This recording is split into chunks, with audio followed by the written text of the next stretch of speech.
एक माँ जो अपना पेट काट कर बच्चे को जन्म देती है, वही बच्चा इतना खतरनाक हो जाता है, इतना खौफनाक हो जाता है, आदमखोर हो जाता है कि उसी माँ को काट कर 15 दिनों तक खाता है।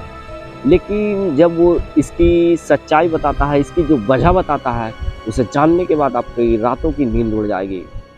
तो उसे जानने के लिए इस वीडियो में बने रहें और चैनल को सब्सक्राइब कर दें। तो आज की जो सच्ची घटना है, जो सच्ची कहानी है, वो स्पेन की राजधानी मालदीव से है, जहाँ पर थाने में एक महिला आती है। वो बताती है कि मेरी एक दोस्त है जिसका नाम है अल्बर्तो, उसकी उम्र करीब 68 वर्ष है। वो लगभग 15 दिनों से लापता है। 15 साल में ऐसा पहली बार हुआ है कि वो मुझे कुछ नहीं बताई और इतने दिनों से लापता है, इतने दिन से गायब है। उसके घर में गई, उससे उसके बेटे से पूछताछ की, तो वो बोलता है कि फैमिली के यहाँ गई हुई है, लेकिन मैं उससे लाख मिलने की प्रयास कर रही हूँ, उसके बारे में जानने की कोशिश कर रही हूँ, लेकिन उसका कहीं भी कोई पता नहीं चल रहा है। जो अल्बर्तो का बेटा था, उसका नाम सांचेस है, उसकी उम्र करीब 28 वर्ष है। जो उसका फ़ोन है वो भी करीब 13 दिन से बंद है, और जो उसका बेटा है उससे मैं पूछती हूँ तो वो भी अजीब-अजीब बहाने बनाता, वो कभी कुछ बोलता, कभी कुछ बोलता। आप चलिए उसके पूछताछ कीजिए, ज़रूर इसमें कुछ गड़बड़ है। फिर जब पुलिस आती है, दरवाज़ा खटखटाती है, तो थोड़ी देर बाद जो अंदर से अल्बर्तो का बेटा है वो बाहर आता है और दरवाज़ा खोलता है। दरवाज़ा खोलने के बाद वो सामने पुलिस को देखकर घबरा जाता है। लेकिन जो पुलिस है उससे पूछती है कि तुम्हारी माँ कहाँ है? तो वो बोलता है कि किसी रिश्तेदार के यहाँ गई हुई है। फिर जब पुलिस अंदर जाने की कोशिश करती है, तो जो अल्बर्तो का बेटा था वो गेट बंद कर देता है और बंद कर भाग जाता है और अंदर जाके बाथरूम में लुक जाता है। फिर पुलिस ऐसा देखकर वो सोचती है कि ज़रूर दाल में कुछ काला है, और वो गेट तोड़कर अंदर घुस जाती है।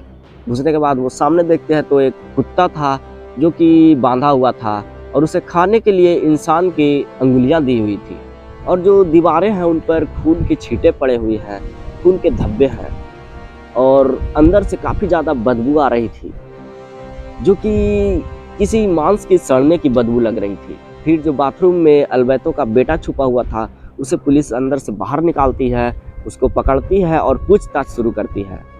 फिर सांचेस बताता है कि उसने अपने माँ के टुकड़े फ्रिज में रखे हुए हैं। उसने अपने माँ के टुकड़े कर दिए हैं, जिसे 15 दिनों से वो खा रहा है और अपने कुत्ते को भी खिला रहा है। वो उस मांस को कभी पका कर खाता तो कभी कभी कच्चे ही खा जाता था। जिसे सुनने के बाद जो पुलिस है वो हैरान हो गई।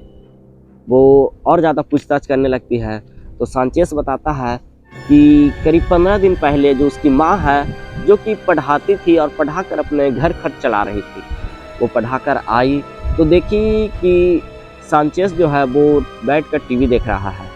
जो उसकी माँ कमा कर पैसे लाती थी, पढ़ा कर पैसे कमा रही थी, वो खर्च कर रहा था और बस टीवी देखता रहता था, जिस पर उसकी माँ काफ़ी ज़्यादा गुस्सा थी। और फिर अल्बर्तो अपने बेटे को डांटने लगती है, जिस पर दोनों के बीच बहस हो जाती है। अल्बर्तो बोलती है कि तुम 28 साल के हो गए हो, लेकिन अभी भी कुछ काम धाम नहीं करते, अभी भी तुम ऐसे ही हो, कुछ करो, ऐसे कब तक चलेगा, ऐसा कब तक दिन गुजरेगा। तब जो सांचेस है वो काफ़ी ज़्यादा गुस्सा हो जाता है, और गुस्से में वो अपनी माँ की गला दबा देता है। फिर वो बताता है कि मरने के बाद उसे रूम में ले गया, और रूम में ले जाकर चाकू से, आरी से उसे छोटे छोटे टुकड़े कर दिए, जिसे पका कर खाने लगा। फिर जो कुत्ता है वो भौंकने लगता है, तो वो कुछ टुकड़े अपने कुत्ते को भी दे देता है। कई बार तो वो कच्चा भी उस मांस को खा जाता था। फिर जो पुलिस है उसे पकड़ती है और थाने ले जाती है। फिर जब उसे कोर्ट में पेश किया जाता है, तो जो जज है वो ये सज़ा सुनाता है कि इसे 15 साल और 7 महीने की सज़ा सुनाई जाती है। फिर उसके बाद ये रिहा हो जाएगा। लेकिन जो बड़ा सवाल है वो ये है कि ऐसे इंसान को, ऐसे आदमखोर इंसान को 15 साल और 7 महीने के बाद फिर खुला छोड़ दिया जाएगा, तो जो कि काफ़ी खतरनाक होगा। आपका क्या कहना है इसके बारे में? आप कमेंट में ज़रूर बताइएगा। बाकी मैं मिलता हूँ अगले वीडियो में, तब तक के लिए जय हिंद, जय भारत।